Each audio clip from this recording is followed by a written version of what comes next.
Hi guys, my name is Vera and I'm a Berlin-based hobby artist who has a great passion for gouache.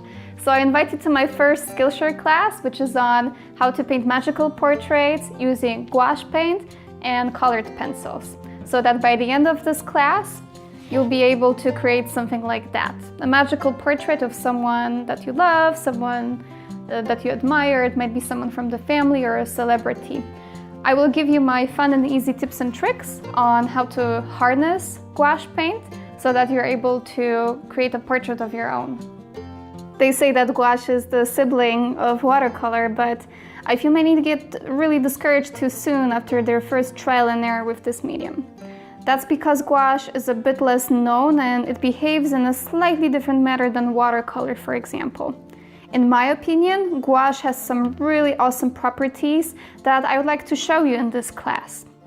I will guide you step by step in explaining to you the great advantages of painting with gouache paint by showing you some of its properties and also giving you the tips on how to handle this paint.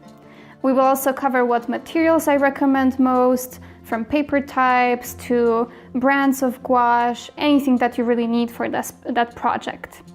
I will also show you how gouache paint behaves, and there will be a pretty nice big section on blending and also how to mix skin tones with gouache paint.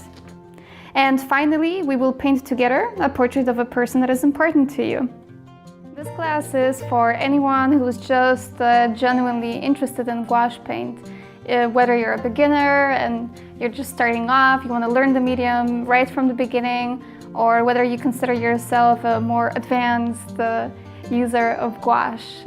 In my first class about gouache, everyone is welcome. I'm sure you can find to learn something new in this class. Also, I warmly invite you to subscribe, to follow me, because I'm planning more classes to come, and gouache will be definitely one of the topics that I would like to investigate a little bit more in those classes. So we can start, and in the next video I would like to show you the materials that I'll be using for this project. So let's get started.